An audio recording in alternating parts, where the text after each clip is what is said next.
अस्सलाम वालेकुम, मैं हूं शेफ अफजल और आज मैं आपके साथ हलवा पूरी की एक बेहतरीन रेसिपी शेयर करूंगा।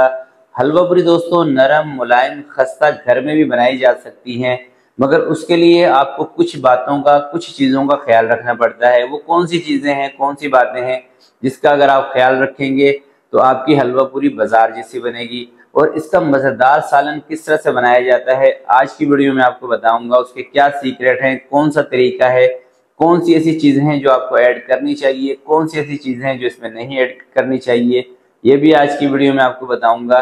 और हलवा पूरी के साथ जो हलवा मिलता है सूजी का हलवा, वो किस तरह से बनाया जाता है, इतना सॉफ्ट नरम और दानेदार, वो कैसे बनता है वो भी आज की वीडियो में आपको बताऊंगा।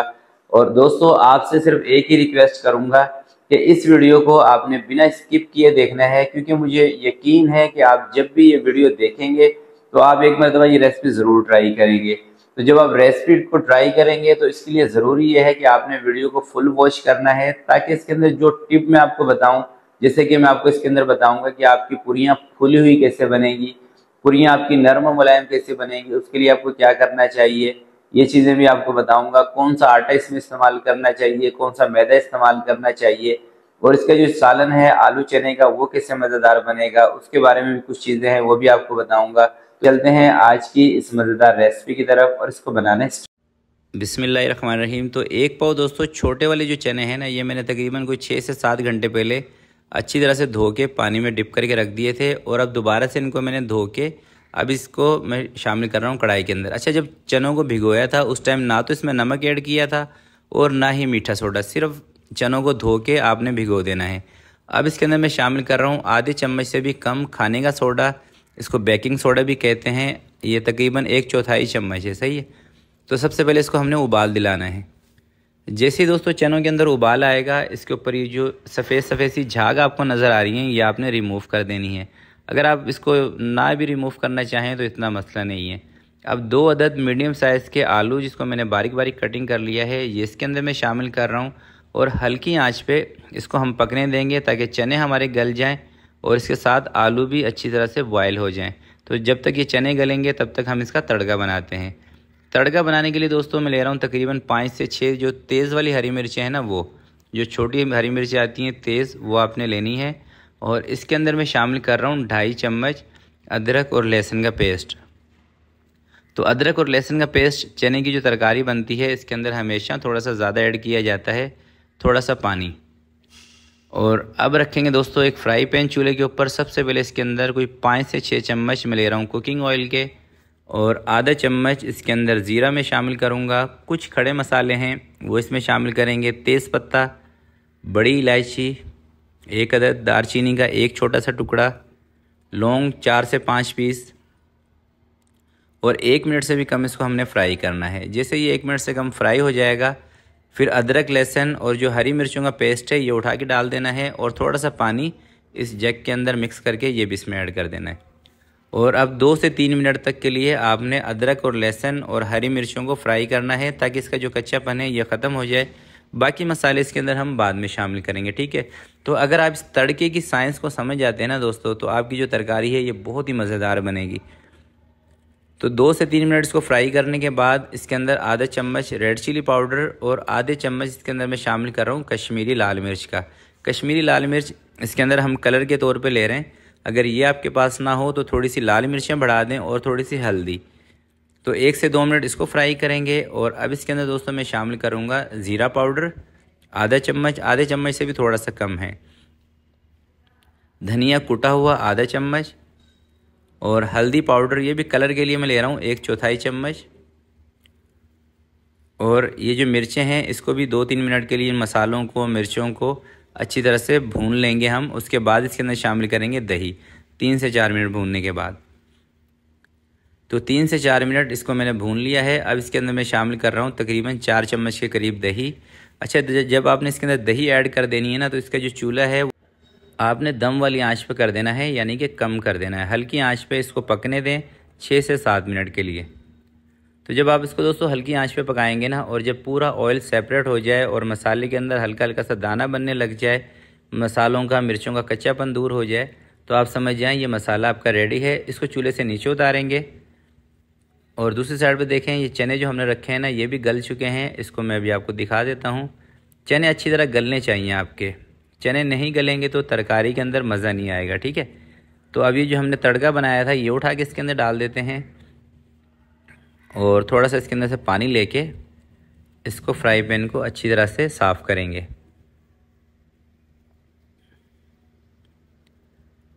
और अब दोस्तों कुछ और मसाले हैं वो भी इसके अंदर जाएंगे। तो एक दफ़ा इसको अच्छी तरह से मिक्स करेंगे। अच्छा, यहाँ पे एक और आपको बात बता दूँ, क्योंकि हमने नमक इसमें पहले नहीं ऐड किया था तो नमक अभी मैं इसमें ऐड कर रहा हूँ। और अगर आपको इस तरकारी को थोड़ा सा पतला करना है तो आप इसी स्टेज पर इसमें पानी भी ऐड कर सकते हैं। तो थोड़ा सा इसके अंदर मैंने गरम मसाला पाउडर भी शामिल कर दिया है। थोड़ी सी कलवंजी शामिल करेंगे। कलवंजी आपने कम ही इसमें ऐड करनी है। और थोड़ा सा मेथी दाना। मेथी दाना भी दोस्तों कम आपने लेना है क्योंकि मेथी दाना होता है कड़वा। थोड़ी सी कसूरी मेथी खुशबू के लिए इसमें मैंने ऐड कर दी है। तो अब दोस्तों एक सीक्रेट है वो अभी मैं आपको बताने लगा हूँ कि इस तरकारी को कैसे थोड़ा सा ज़बरदस्त किया जाता है। तो ये देखें, आप 1 चम्मच ले लें चक्की का आटा, जो रोटियां बनाने वाला आटा होता है वो, और 1 कप तकरीबन पानी में इसको हल करके इसका पेस्ट सा बना के, सिरप सा बना के इसमें ऐड कर दें और कोई 4 से 5 मिनट तक आप इसको हल्की आंच पे पकने दें। इससे होगा ये दोस्तों कि जो चने और पानी अलग अलग हो जाता है ना वो चीज़ नहीं आएगी, ठीक है, जब आप इसमें आटा थोड़ा सा ऐड कर देते हैं। तो नमक इसके अंदर मुझे थोड़ा सा कम लग रहा था तो आधा चम्मच मैंने नमक और इसमें ऐड कर दिया है। कुल मिला के 1 चम्मच इसके अंदर नमक का हो गया है। तो बस अब दोस्तों ये तरकारी हमारी तैयार हो गई है, क्योंकि अब इससे ज़्यादा अगर हम इसको पकाएंगे तो ये बहुत ज़्यादा सख्त हो जाएगी। तो अब दोस्तों बनाते हैं हलवा। अच्छा, हलवे बनाने के लिए आपने इसकी जो पैमाइश है वो बिल्कुल परफेक्ट करनी है तो हलवा आपका सही बनेगा। तो मैंने 1 कप लिया है घी का और 2 इसके अंदर सब्ज़ी इलायचियाँ शामिल कर रहा हूँ। अच्छा, जो मैंने घी का कप लिया था ना वो यही कप है जिससे हमने सूजी ली थी, इसी कप से मैंने घी को नाप के लिया है, ठीक है। 1 कप इसके अंदर मैंने ली है सूजी। आप 1 कप या कोई भी एक बर्तन ले लें, उसी से आपने तमाम चीज़ों का इसके अंदर नाप करना है, पानी, चीनी, घी और सूजी, चारों चीज़ों का। तो हलवा आपका परफेक्ट बनेगा। सूजी जब इस कंडीशन में आ जाएगी, लाल हो जाएगी, भुन जाएगी, फिर इसके अंदर आपने 2 कप चीनी के शामिल कर देने हैं। बिल्कुल भी नहीं घबराना कि चीनी ज़्यादा हो जाएगी, कम हो जाएगी। और 3 कप इसके अंदर आपने पानी के शामिल कर देने हैं, ठीक है, उसी कप से। मैंने क्योंकि पानी नाप के रखा हुआ था, सिर्फ आपको दिखाने के लिए इसमें ऐड कर रहा हूँ। 2 कप अभी मैंने ऐड कर दिए हैं और 1 कप अभी दोबारा से इसके अंदर मैं ऐड कर देता हूँ। इस बर्तन के अंदर मैंने 3 कप पानी के नाप के रखे हुए थे, थोड़ा सा बच गया है पानी, ये भी इसमें ऐड कर देते हैं। अच्छा, जब आप पानी और चीनी इसमें डाल देंगे ना उस टाइम आपने इसकी जो आंच है उसको तेज़ कर देना है। 1 उबाल आपने तेज़ आंच पे दिलाना है। थोड़ा सा इसके अंदर मैंने ज़र्दा कलर पानी में हल करके ऐड कर दिया है। और जब तक दोस्तों इसमें 1 उबाल नहीं आएगा आप इसके अंदर चम्मच चलाते रहेंगे ताकि चीनी का जो दाना है वो ख़त्म हो जाए। जैसे ही 1 उबाल इसके अंदर आ जाएगा आपने इसकी आँच को कम कर देना है। और ये बिल्कुल भी नहीं घबराना है कि ये हलवा सख्त नहीं होगा, पतला हो गया। हल्की आंच पे जब आप इसको 4 से 5 मिनट रखेंगे ना दम वाली आंच पे, तो ये हलवा आपका सेट हो जाएगा। और जब ये इस कंडीशन में आ जाए, देखें इतना थिक हो जाए, आपने इसका चूल्हा बंद कर देना है। तो मैंने भी चूल्हा बंद कर दिया और अब इसको मैं निकालता हूँ एक अलग बर्तन के अंदर। इससे ज़्यादा अगर हम इसको पकाते हैं तो ये बहुत ज़्यादा सख्त हो जाता है ठंडा होने के बाद, ठीक है। इसको करते हैं साइड पर। और अब दोस्तों हलवा पूरी की जो डो है वो तैयार करते हैं। तो डो तैयार करने के लिए सबसे पहले दोस्तों मैं ले रहा हूँ नमक का 1 पूरा चम्मच और 1 थोड़ा सा यानी कि 1/4 चम्मच और 6 से 7 चम्मच इसके अंदर मैं ले रहा हूँ घी के। और पानी इसके अंदर इस वक्त हम शामिल करेंगे 2.5 कप। तो चीज़ों की जो मेजरमेंट है ना दोस्तों उसका आपने ख़ास ख्याल रखना है, ठीक है। अच्छी तरह से नमक को मिक्स कर लेना है, नमक को, घी को पानी के अंदर। और अब इसके अंदर सबसे पहले दोस्तों मैं शामिल कर रहा हूँ चक्की का आटा 2.5 कप। ये वही कप है जिससे हमने सूजी का हलवा नाप किया था, वही। और ये आटा दोस्तों कोई ख़ास नहीं है, चक्की का आटा है नॉर्मली, जिससे आप घर में रोटियां बनाते हैं, लाल आटा भी कहते हैं इसको, वो। और दूसरी चीज़ इसके अंदर जो मैंने शामिल की है ये है 1 किलो मैदा, जो पूरी दुनिया में हर जगह मिलता है। वैसे तो दोस्तों हलवा पूरी जो बनाई जाती है ना वो बनाई जाती है फ़ाइन आटे की, मगर मुझे पता है मेरे बहुत सारे भाई ऐसे हैं जो ओवरसीज़ हैं, बहुत सारे ऐसे इलाकों में रहते हैं जहाँ पर फ़ाइन आटा नहीं मिलता। तो इसलिए आपको मैं आसान सी रेसिपी बता रहा हूँ। मैदा और जो चक्की का आटा है ये मिक्स करके आप बनाएंगे और आगे चल के कुछ टिप है वो आपको बताऊँगा। तो पूरी आपकी बहुत ही ज़बरदस्त बनेंगी, फ़ाइन आटे से भी ज़्यादा अच्छी बनेंगी। तो इस आटे को दोस्तों आपने बहुत ज़्यादा पतला नहीं गूंदना, और बहुत ज़्यादा सख्त भी नहीं गूंदना, एक लचकदार सा आटा आपने गूंदना है। अभी मैं आपको इसकी लचक भी दिखा देता हूँ। ये देखें, थोड़ा सा तोड़ कर आटा, ये देखें हाथों को चिपक नहीं रहा, चिपक इसके अंदर नहीं होनी चाहिए। इस तरह का आटा गूंदने के बाद हल्का सा इसके ऊपर ऑयल लगा दें और इसके ऊपर आपने कोई पेपर ज़रूर कवर करके रखना है, ठीक है। तो मैं अब इसको 15 मिनट के लिए स्टे दे रहा हूँ, उसके बाद हम इसके बनाएंगे पेड़े। तो 15 मिनट दोस्तों इस आटे को मैंने रख दिया था गूंदने के बाद। अब थोड़ा सा आपने और इसको गूंदना है, ठीक है। जब तक आटे के अंदर लचक नहीं आएगी ना दोस्तों, आपकी पूरियाँ कभी भी नहीं फूलेंगी। आटे में इस तरह की लचक होनी चाहिए, चाहे आप फाइन आटे की बना रहे हैं, चाहे मैदे की बना रहे हैं, किसी भी की भी बना रहे हैं, ठीक है। तो थाल में हल्का सा मैंने ऑयल लगा दिया है और इसका जो पेड़ा आपने बनाना होता है ना, जो आप गलती करते हैं घर में, बहुत बड़े बड़े पेड़े बना देते हैं, उसकी वजह से भी पूरियाँ आपकी फूलती नहीं है, अंदर से कच्ची रह जाती हैं या फिर कड़क हो जाती हैं पापड़। तो पेड़ा आपने ये साइज़ आप देख लें।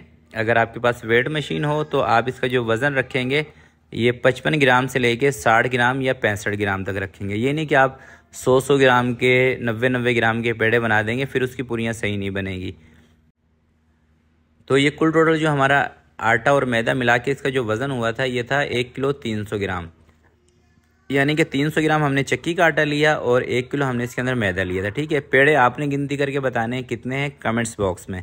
तो पेड़े सारे रेडी हो गए हैं। अच्छी तरह से इसके ऊपर ऑयल आपने लगाना है और पेड़ों को कम से कम भी ना 30 मिनट के लिए आपने रखना है स्टे पर। थोड़ा बहुत ज़्यादा टाइम हो जाए, इससे कम टाइम आपने नहीं देना, ठीक है। और इसके ऊपर भी लगाना है पेपर कवर, लाजमी लगाना है। उसके बाद पूरियाँ बनानी है। तो मैं जब तक ऑयल वगैरह गर्म करता हूँ, जब तक ये सेट होते हैं। चलें दोस्तों, 30 मिनट हमने रखा है इन पेड़ों को और ये अच्छी तरह से सेट हो गए हैं। एक पेड़ा आपने उठाना है, हल्का सा जिस भी टेबल के ऊपर, जिस चीज़ के ऊपर भी आपने इसको पूरी को बनाना है, उस पर ऑयल लगाएं, पेड़ा रखें और हल्का सा हाथ से ऐसे दबाएं ताकि इसके जो किनारे हैं ये पतले बने।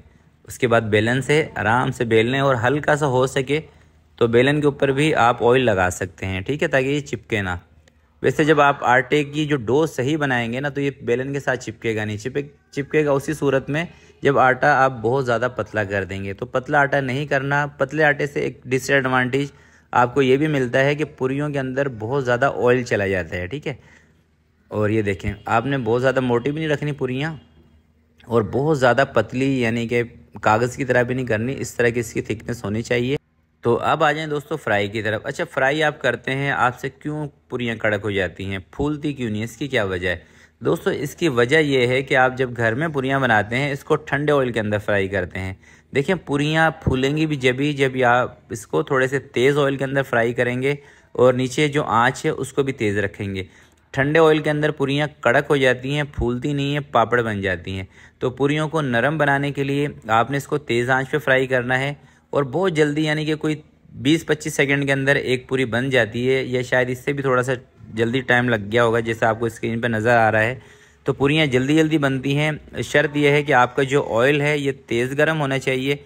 जितना अच्छे से गर्म ऑयल होगा ना, उतनी पूरियाँ आपकी नरम बनेगी। और जो हमने घी इसकी डो के अंदर शामिल किया था, वो किस लिए किया था? वो इसलिए किया था कि पूरियाँ थोड़ी सी ठंडी होने के बाद रबड़ ना बने, खस्ता रहें। तो मैं कोई 4-5 पूरियाँ बना के आपको दिखा देता हूँ। तो 4-5 पूरियाँ दोस्तों मैंने बना ली है और ये देखें, तकरीबन कोई आधे घंटे से भी ज़्यादा हो गया है हलवा बनाए हुए, तकरीबन 1 घंटा होने वाला है। और अभी भी देखें, हलवा हमारा सख्त नहीं हुआ है, कितना नरम सॉफ्ट है, ये देखें। और जब भी आप इस मेजरमेंट से बनाएंगे ना, यकीन करें इतना ही ज़बरदस्त आपका हलवा बनेगा। और ये हमारा चने और आलू का सालन है, ये भी देखें कितना ज़बरदस्त बना है। अगर आपको इससे थोड़ा सा पतला रखना हो तो आप इसके अंदर थोड़ा सा पानी गर्म करके ऐड कर सकते हैं। और ये देखें पूरियाँ कितनी नरम है, कितनी सॉफ्ट है। और अभी मैं आपको तोड़कर भी दिखा रहा हूँ कि ये कितनी खस्ता है, ये देखें। तो दोस्तों, जब भी आप इस रेसिपी को, इन टिप्स को फॉलो करते हुए बनाएंगे ना, यकीन करें आपकी पूरियाँ इतनी ज़बरदस्त बनने वाली है, इसकी मैं गारंटी देता हूँ, आपकी पूरियाँ बहुत ज़बरदस्त बनेगी। तो आपने इस वीडियो को पूरा देखना है, एक एक चीज़ को नोट करना है जो मैंने आपको बताई हैं। तो इंशाल्लाह आपकी पूरियाँ बहुत मज़ेदार बनेंगी। तो आज की वीडियो के लिए दोस्तों इतना ही। वीडियो अच्छी लगी हो तो प्लीज़ इसको लाइक कीजिएगा, एक प्यारा सा कमेंट्स कीजिएगा। तो मुझे दीजिएगा इजाज़त, आपसे मिलते हैं किसी नेक्स्ट वीडियो में। तब तक के लिए अपना बहुत सारा ख्याल रखिएगा, अपने वालिदैन का ख्याल रखिएगा। अल्लाह हाफिज़।